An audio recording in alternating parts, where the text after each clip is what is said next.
Assalamualaikum warahmatullahi wabarakatuh. Kami dari kelompok 5 ingin memaparkan video mengenai penerapan teori life cycle hypothesis pada pedagang nasi goreng. Kami ingin membuktikan bahwa apakah teori life cycle hypothesis ini sesuai digunakan untuk para pedagang nasi goreng di daerah Jember. Simak video berikut ini. Sebelum melanjut ke dalam videonya, saya terlebih dahulu ingin memaparkan nama-nama anggota dari kelompok 5 sebagai berikut.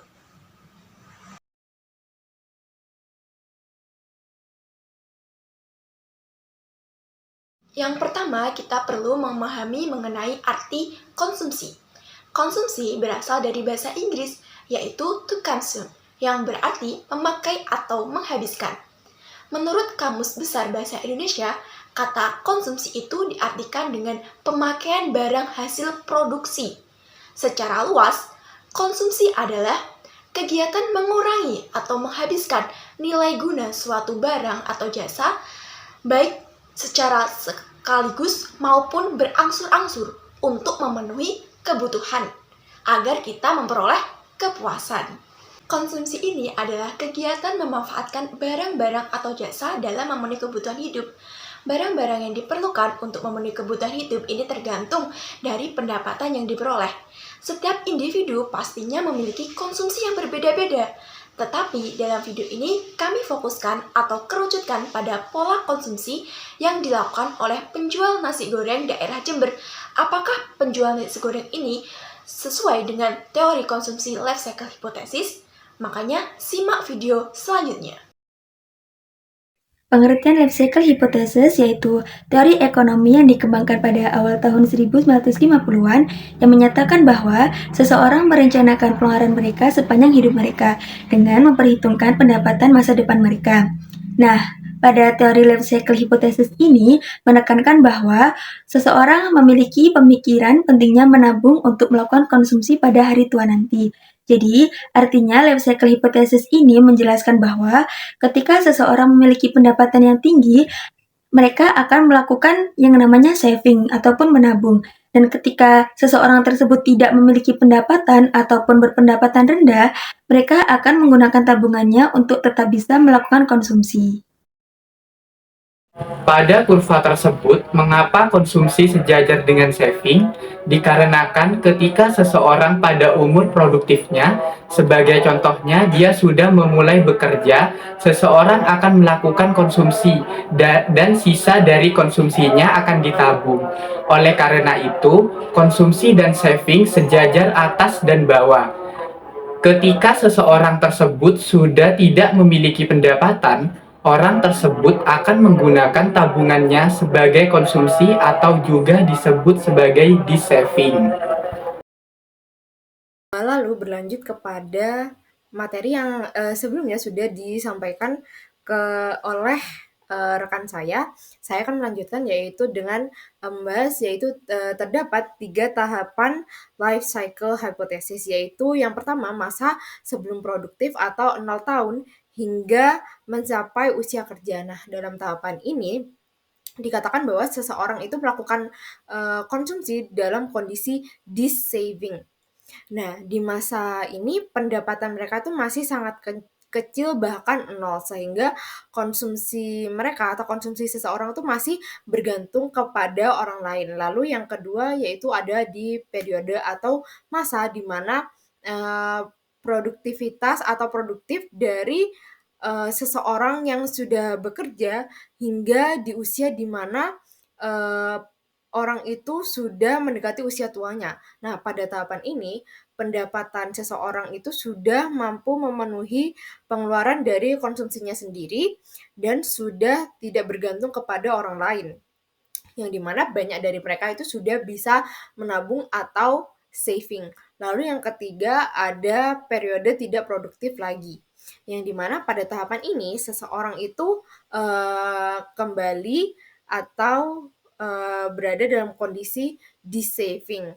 Dengan kata lain bahwa seseorang itu menggunakan tabungannya untuk melakukan konsumsi, apalagi di antara mereka itu masih bergantung lagi kepada orang lain karena tidak lagi memiliki saving dan tidak mampu mencukupi kehidupannya sendiri. Faktor yang mempengaruhi perilaku konsumsi life cycle hipotesis. Yang pertama yaitu ada pendapatan seseorang. Nah, saat pendapatan seseorang ini meningkat, mereka tuh cenderung menghabiskan lebih banyak uang untuk kebutuhan atau keinginan yang lebih tinggi, seperti membeli rumah, membeli mobil, atau liburan, dan lain-lain. Nah, namun ini tuh juga tergantung pada preferensi individu, gaya hidup, dan faktor lain seperti kebijakan pemerintah, inflasi, atau kondisi ekonomi secara keseluruhan. Yang kedua yaitu pemikiran yang rasional. Ketika seseorang menggunakan daya pikir yang rasional, mereka itu pasti memikirkan konsumsi jangka panjang mereka. Nah, mereka ini akan melakukan saving ketika masa produktif agar mereka di masa tua masih tetap memiliki pendapatan untuk melakukan konsumsi yang lebih lanjut meskipun mereka tidak memiliki pendapatan. Yang ketiga yaitu memiliki keinginan untuk kepuasan yang maksimum. Misalnya, seseorang mungkin lebih cenderung menghabiskan uang untuk pendidikan pada tahap awal kehidupan mereka. Sementara pada tahap yang lebih lanjut, mereka mungkin lebih fokus pada investasi, liburan, atau persiapan untuk pensiun. Oleh karena itu, keinginan untuk mencapai kepuasan maksimum secara keseluruhan mempengaruhi perilaku konsumsi seseorang sepanjang siklus hidup mereka.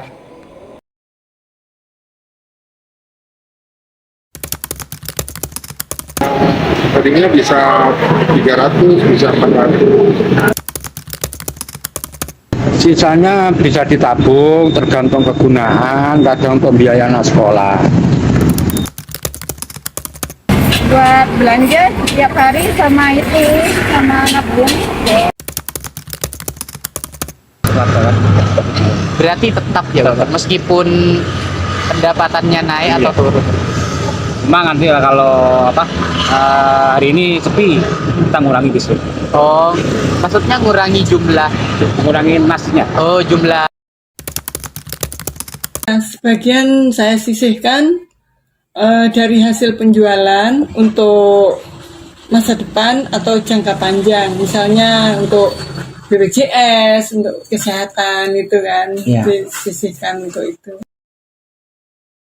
Nah, jadi dari video yang sudah dipaparkan dan kami juga sudah melakukan wawancara dengan 42 penjual nasi goreng yang ada.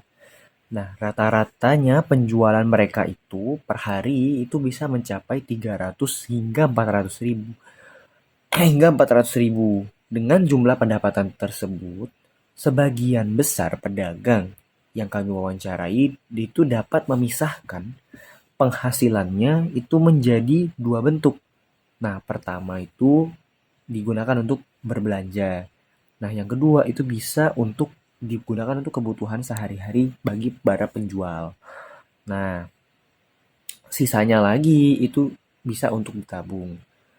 Nah, jadi serta-merta para pedagang itu mayoritasnya itu memiliki pola konsumsi yang sama untuk kebutuhan penjualan, yang mana mereka itu tetap membeli barang dengan merek yang sama, dengan kualitas barang yang sama, walaupun harganya itu naik. Karena mereka tetap melakukan itu untuk menjaga kualitas dan kepercayaan pelanggan yang sudah dicap kepada usaha penjualan mereka sendiri. Seperti itu. Dari observasi saya dan teman-teman saya lakukan, penjual nasi goreng dapat membuktikan bahwa teori konsumsi life cycle hypothesis ini dapat diterapkan pada pedagang nasi goreng, yang dimana mayoritas dari mereka berusia produktif, yaitu kurang dari 60 tahun. Oleh karena itu, pada usia tersebut mereka bekerja untuk mendapatkan pendapatan untuk melakukan konsumsi. Jika mereka memiliki pendapatan yang berlebih, mereka akan memilih untuk ditabung agar di masa tua mereka memiliki pendapatan atau uang cadangan untuk memenuhi kebutuhan mereka di masa depan. Jika mereka tidak bekerja lagi, maka seperti yang dijelaskan oleh teman saya pada kurva life cycle hipotesis. Baik, thanks for watching. Mohon maaf apabila terdapat penjelasan yang kurang tepat ataupun salah kata. Wassalamualaikum warahmatullahi wabarakatuh.